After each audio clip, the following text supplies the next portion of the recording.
13 जनवरी 2025 से प्रयागराज में महाकुंभ मेले का आयोजन होने जा रहा है, जिसके लिए दुनिया भर से लोग आने को बेताब हैं। करीब 40 करोड़ श्रद्धालु इस बार प्रयागराज का रुख करने वाले हैं। साथ ही भारत के अलग अलग राज्यों से साधु और संत भी देखने को मिलेंगे। महाकुंभ हो या अर्धकुंभ, आपने अक्सर अखाड़ों के बारे में सुना होगा, जिनका आगमन होने से पहले पेशवाई यानी कि नगर प्रवेश भी होता है।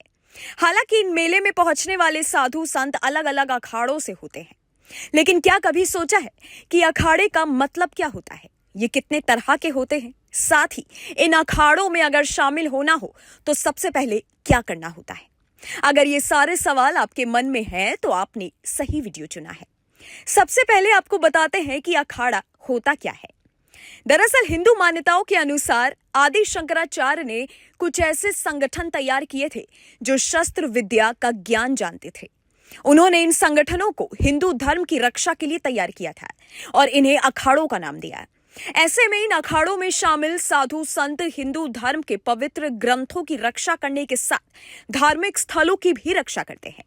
साथ ही उनके द्वारा परंपराओं का भी संरक्षण किया जाता है, जिससे आने वाली पीढ़ी भारतीय संस्कृति और इसके संस्कार को जान सके। आपने कुछ जगहों पर नागा साधुओं के बारे में भी पढ़ा और सुना होगा, जो कि अखाड़ों से जुड़े होते हैं और धार्मिक रक्षक होते हैं। ऐसे में इन अखाड़ों का महत्व और भी बढ़ जाता है। बताया जाता है कि अखाड़े शब्द का प्रयोग मुगल जमाने से ही किया जाने लगा था। भारत के कुछ प्रमुख अखाड़ों की बात करें तो श्री पंचदशनाम जूना अखाड़ा सहित 13 अखाड़े हैं। शिव सन्यासी संप्रदाय के 7 अखाड़े, बैरागी वैष्णव संप्रदाय के 3 अखाड़े और उदासीन संप्रदाय के 4 अखाड़े हैं। जूना अखाड़ा शिव सन्यासी संप्रदाय के 7 अखाड़ों में से एक है। इन अखाड़ों के सन्यासियों का कार्य है ध्यान, तप, साधना और धार्मिक प्रवचन देना, लोगों को धर्म का मार्ग बताना। कहते हैं शिव सन्यासी संप्रदाय के 7 अखाड़ों में जूना अखाड़ा सबसे बड़ा अखाड़ा है, जिसके लगभग 5 लाख नागा साधु और महामंडलेश्वर सन्यासी हैं। इनमें से अधिकतर साधु नागा साधु हैं। इनसे अलग अलग क्षेत्र के अनुसार महंत होते हैं। यही नहीं, इस अखाड़े की स्थापना 1145 में उत्तराखंड के कर्णप्रयाग में पहला मठ स्थापित किया गया था। जूना अखाड़े को भैरव अखाड़े के नाम से भी जाना जाता है। हालांकि जैसे जिसकी परंपरा होती है, अखाड़ों में वैसे ही अंतर किया जाता है। साथ ही हर अखाड़े में अलग अलग तरह से दीक्षा दी जाती है। जैसे कुछ अखाड़ों में महिला साध्वियों को भी दीक्षा दी जाती है और कुछ अखाड़े में केवल ब्रह्मचारी ब्राह्मण ही दीक्षा ले सकते हैं।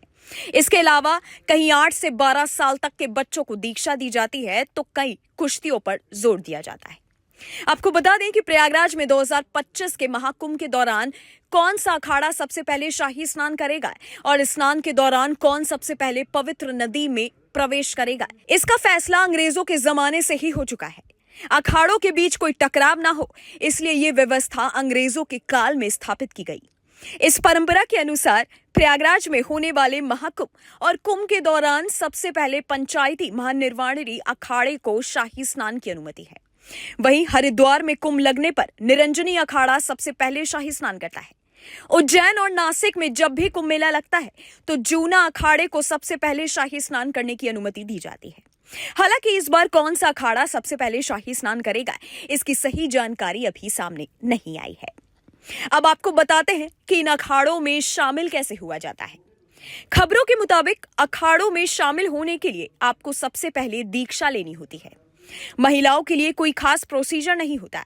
दीक्षा लेने से पहले महिला साधु को अपने परिवार और समाज से संबंध खत्म करने होते हैं।